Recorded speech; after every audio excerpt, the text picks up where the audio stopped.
Dalam makan siang bersama para pemimpin redaksi, Jokowi bercerita tentang momentum perbaikan ekonomi. Dia berkata harus ada pemimpin yang berani mengambil keputusan agar Indonesia bisa menjadi negara maju dalam kurun waktu 15 tahun ke depan.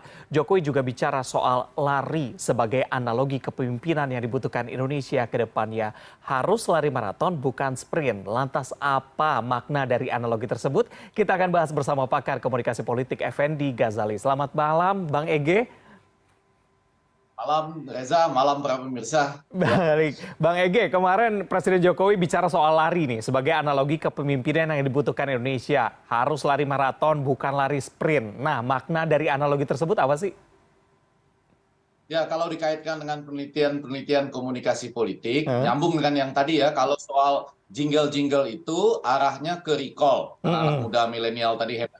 Memang ujungnya ke recall itu, apalagi di TPS. Nah, kalau soal pengandaian atau analogi ini larinya pada pembangunan persepsi sebetulnya. Jadi digabung dengan itu. Anda sampai ke TPS atau sebelumnya ya seminggu sebelumnya persepsi siapa yang paling unggul. Nah ini agak ketat kaitannya dengan algoritma. Maksudnya begini, bahwa presiden kita ini kan rajin melemparkan analogi atau simbol-simbol dan itu sering bergantian antara dua tokoh lah, yaitu antara Prabowo dan Ganjar. Nah sebetulnya dalam pertemuan dengan teman-teman pemimpin redaksi itu dua-duanya disebut ya. Jadi kalau analogi yang ini kan mengatakan larinya jangan lari pagi. Kalau lari pagi itu mudah, harus lari maraton. Kuncinya di endurance. Nah kalau bagian ini rasanya mau nggak mau kita harus setuju bahwa yang lari itu utamanya itu kan Ganjar Pranowo dan Sandiaga Uno ya. Selama ini gitu. Kalau dibuat dengan contoh yang agak lebih mudah lah, artinya analoginya tidak terlalu dalam sekali. Yang lari itu memang Ganjar, saya catat pernah lari 21 kilo 3 jam 22 menit. Paling terakhir itu lari di Benteng Fredebook ya, yang lari 6,5 kilometer itu. Gitu. Sandi apalagi lari kemana-mana. Pak Prabowo belum pernah kita dengar lari secara serius lah ya. Apalagi lari dalam lari yang menekankan daya tahan endurance itu. Tapi dalam kesempatan yang sama Reza, itu Pak Jokowi mengulang kembali ya, saya nggak tahu interaksinya karena tidak hadir di situ, tapi Pak Jokowi menekankan kembali bahwa Pak Prabowo bagus banget nyetirnya, halus banget, sehingga rasanya nyaman. Jadi yang mau saya katakan, Pak Jokowi sedang membuat algoritma yang diperhitungkan sedemikian rupa untuk masuk ke persepsi para pemilih yang nantinya kabarnya itu dari berbagai riset itu mengharapkan kalau betul-betul ikut apa yang dikatakan Jokowi antara 3 sampai 5 atau sampai 6% lah gitu. Nah, sementara ini saya melihat ini harus diakui ini pendapat saya tapi biasanya berbasis pada riset-riset atau mengamati komparasi riset. Memang algoritma ini perbandingannya lebih menguntungkan Prabowo. Kecuali bagian yang ini bisa dengan cepat ditangkap oleh pendukung Ganjar. Oke, berarti karena kalau kita baca gitu ya di media sosial banyak juga yang mengaitkan nih analoginya dengan salah satu ataupun tadi ada katakan dua capres tertentu begitu ya. Apakah ini juga merujuk pada salah satu dukungan atau ya seperti biasa hanya melemparkan saja begitu? Saya rasa kata kuncinya Reza dan para pemirsa itu diimbangi terus. Walaupun di luar sana kita tahu ya ini kan banyak ya gambar-gambar ada yang di sawah bersama-sama, tetapi kemudian pada waktu naik mobil rantis itu ke Pindad kan lebih pada Pak Prabowo, di sebelahnya ada Erick Thohir, Pak Jokowi dan Ibu misalnya. Memang belum lama juga Pak Jokowi diterima di Istana Negara ya bersama dengan Habib Lutfi untuk konferensi Sufi internasional misalnya nanti di Pekalongan. Sesudah itu ada juga Pak Prabowo bersama dengan Gibran di Hari Veteran Nasional. Nah ini Pak Ganjar bersama-sama dengan Gibran juga 3 hari lalu itu di samping mengunjungi panti sosial di Solo, kemudian Ganjar malah meminta Gibran untuk membiarkan dia seorang diri ke Al-Muayyad misalnya. Jadi kita sekarang sedang menyusun sendiri lemparan-lemparan persepsi yang disampaikan oleh Pak Jokowi dan saya rasa ini taktis ya. Taktis dalam arti baik Pak Jokowinya maupun kedua tim kampanye ini sangat taktis menangkapnya. Dan sementara harus diakui Reza dan para pemirsa, timnya, khususnya tim medsosnya Prabowo lebih jeli, lebih dalam menampilkannya sebagai hasil dari sebuah perang atau katakanlah kompetisi persepsi. Oke, Bang Ege, tadi kan Anda bilang ini sudah beberapa kali begitu ya dilakukan oleh Pak Jokowi. Tapi menurut Anda apakah memang setiap statement yang dikeluarkan kebanyakan akan merujuk pada dua calon yang berbeda untuk menyeimbangkan tadi atau seperti apa? Ya, yang pertama pasti pada dua calon ini. Agak jarang saya mendengar, atau jangan-jangan belum pernah Pak Jokowi secara khusus bicara tentang Anies Baswedan gitu ya. Nah, memang ke arah dua capres ini, dan sampai saat ini saya rasa keunggulan dari Pak Jokowi atau hebatnya Pak Jokowi, dia selalu berusaha mengimbangi itu. Nah, untuk bagian Prabowo rasanya itu sudah lebih penuh ya persepsi yang dibangun gitu. Jadi misalnya ini kan kita tahu ini sebelum ada pernyataan Pak Jokowi tentang bagaimana kualitas Pak Prabowo nyetir. Tapi kan kita tahu balihonya sudah banyak di mana-mana dipasang oleh timnya Prabowo atau katakanlah masyarakat pendukung Prabowo. Lalu Pak Jokowi mengatakan, loh mana bisa saya melarangnya, siapa saja silahkan masang.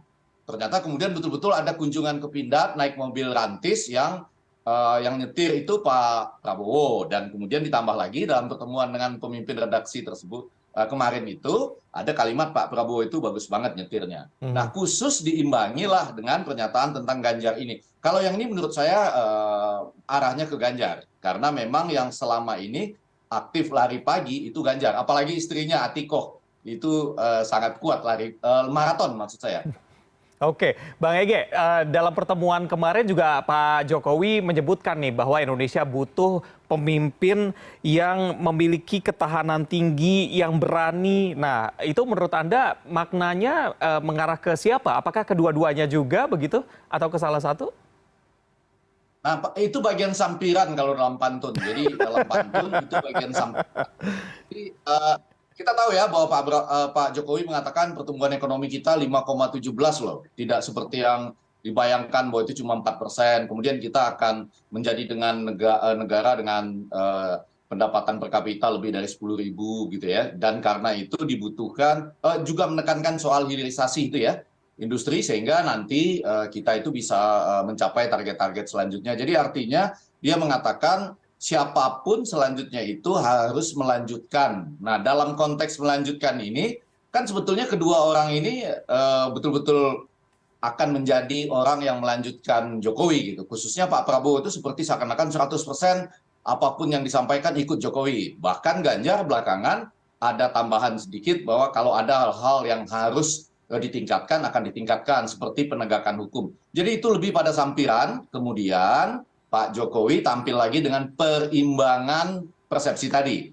Kalau bagian lari ini buat Ganjar. Nah, sayangnya kalau menurut saya sampai saat ini saya masih merasa bahwa Pak Jokowi dalam membangun persepsi itu lebih ke Pak Prabowo. Karena menurut bayangan saya yang menjadi isi dari pantun itu dan media mungkin kurang sampai pada kesimpulannya dengan pernyataan Pak Prabowo itu bagus banget nyetirnya. Mungkin tergantung dari pemimpin redaksi yang hadir pada waktu itu ya, bagian mana yang lebih ditekankan dengan mimik atau bagian mana yang paling akhir. Tapi kalau menurut saya, lagi-lagi ini merupakan sebuah perimbangan, Reza.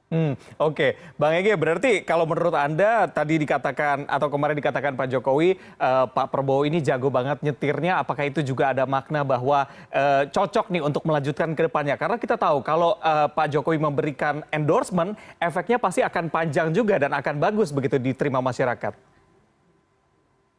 Sampai saat ini Pak Jokowi terus memberikan endorsement. Dan saya tetap mengkaitkan dengan kalimat beliau sebelumnya gitu, bahwa dia akan cawe-cawe, terutama karena ya apa yang sudah dia lakukan itu harus dilanjutkan. Seperti tadi lah ya, ini membutuhkan endurance, daya tahan dan sebagainya. Tapi lagi-lagi yang perlu kita lihat itu adalah Pak Jokowi selalu berusaha sampai saat ini menunjukkan perimbangan-perimbangan. Pernah kan mengatakan tahun 2024 itu gilirannya Pak Prabowo gitu.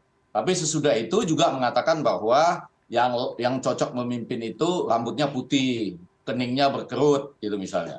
Mula-mula kan itu kita bayangin Basuki Hadi Mulyono itu ya yang paling pas gitu. Tapi kemudian kan orang bilang simbol rambut putih itu adalah simbolnya Ganjar. Jadi Anda lihat itu pada waktu-waktu tertentu biasanya ditampilkan bersamaan supaya terlihat bahwa Pak Jokowi ini berimbang. Tapi bagi saya, mungkin bagi peneliti lain juga bisa berbeda. Tapi kalau bagi saya agak banyak dorongan persepsi ke Prabowo sampai saat ini.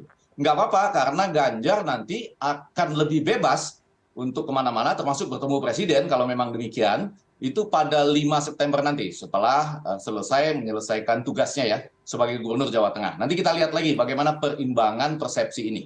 Oke, Bang Ege, yang cukup menarik tadi Anda katakan bahwa ini kan berkali-kali di endorsement oleh Pak Jokowi keduanya dan berusaha untuk selalu seimbang. Tapi di awal Anda juga mengatakan bahwa sebenarnya tim media dari Pak Prabowo justru bisa lebih memakan atau memainkan isu ini. Apakah memang dari tim Ganjar tidak terlalu memakan isu yang diberikan oleh Pak Jokowi atau umpan yang diberikan tadi atau seperti apa? Saya lihat belum terbentuk dengan baik timnya atau belum memanfaatkan setiap momentum.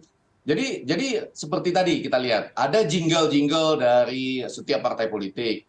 Tapi kan harus orang lain yang mengartikannya ya, kenapa ini bagus, kenapa itu tidak gitu. Dan dalam dunia media sosial ini macam-macam lah, bisa buzzer, tapi bisa juga pendukung, simpatisan dan lain sebagainya. Nah, barangkali Ganjar kan ini dalam konteks hari ini sedang menghitung hari menuju 5 September. Kalau 5 September dia sudah tidak ada kaitan lagi dengan posisi sebagai gubernur ya. Jadi akan dalam tanda petik lebih bebas untuk menerima misalnya kalau ada orang-orang yang datang dan kemudian berjalan bersama serta juga memberikan kontribusi-kontribusi tertentu sebagai calon presiden yang sudah katakanlah dinominasikan oleh PDI Perjuangan gitu. Jadi dia akan lebih bebas sesudah 5 September dan betul Reza sampai saat ini sepertinya tim Prabowo jauh lebih unggul di depan, walaupun saya melihat sudah ada kebangkitan-kebangkitan yang ada. Tadi jingle sudah dibuat buat Ganjar Pranowo, kemudian gambar untuk memperingati 78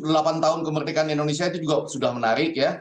Jokowi presiden ke-7, Ganjar presiden ke-8 itu ya, digambarkan dengan sangat menarik, melangkah lebih cepat menuju Indonesia maju misalnya. Jadi sedang ada kompetisi tentang itu, sementara ini ya tim Prabowo yang unggul. Oke, baik. Kita tunggu bagaimana statement Pak Jokowi ke depannya. Semoga juga umpan-umpan yang diberikan bisa termakan dengan baik begitu ya. Terima kasih Bang Ege sudah bergabung bersama kami malam hari ini, pakar komunikasi politik Effendi Ghazali. Selamat malam.